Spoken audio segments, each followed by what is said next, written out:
আবুধাবিতে চলমান টি10 লিগ নিয়ে যেন অভিযোগের শেষ নেই। চলতি সপ্তাহে দ্বিতীয়বারের মতো টুর্নামেন্টটিতে শোনা গেল ফিক্সিংয়ের অভিযোগ। সেই তালিকায় রয়েছেন টুর্নামেন্টের বাংলা টাইগার্স দলের একজন। সেই দলে খেলছেন বাংলাদেশের অলরাউন্ডার সাকিব আল হাসান। সম্প্রতি সংযুক্ত আরব আমিরাতের পেসার হজরত বিলালের একটি নোবলকে ঘিরে আবুধাবি টি10 লিগে বিতর্কের সৃষ্টি হয়েছে।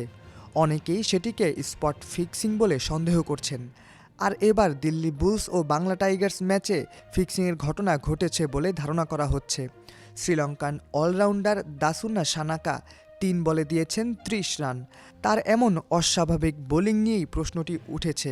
সামাজিক যোগাযোগ মাধ্যমে রীতিমতো উঠছে ফিক্সিংয়ের গুঞ্জন। আগে ব্যাটিং করা দিল্লি বুলসের বিপক্ষে ইনিংসের নবম ওভারে বোলিংয়ে আসেন সানাকা। প্রথম বলে নিখিল চৌধুরী মারেন ৪, পরের দুটি সানাকা করেন নো বল। সেই ২ নো বলেই ৪ মারেন নিখিল। পরের বলে অর্থাৎ ওভারের দ্বিতীয় বৈধ ডেলিভারিতেও ৪ মারেন ভারতের এই ব্যাটসম্যান। ওভারের তৃতীয় বলে ভারতের এই ব্যাটসম্যান মারেন একটি বিশাল ছক্কা। পরের দুটি বলও নো করেন সানাকা, যার শেষ বলটিতে হয়েছে ৪। সব মিলিয়ে এভাবে ৩ বলে ৩০ রান দেন লঙ্কান অলরাউন্ডার। পুরো ওভারে দেন মোট ৩৩ রান। এর আগে আবুধাবি টি10 লিগের স্যাম্প আর্মি নিউ ইয়র্ক স্ট্রাইকার্স ম্যাচে দেখা যায় এমন অস্বাভাবিক ঘটনা। স্যাম্প আর্মির ১৩৬ রান তাড়া করতে ব্যাটিংয়ে তখন স্ট্রাইকার্স। ইনিংসের চতুর্থ ওভারে চতুর্থ বলে পাকিস্তান ব্যাটসম্যান আসিফ আলীর বিপক্ষে ১ ফুটেরও বেশি পা বাইরে রেখে নোবল করেন বিলাল।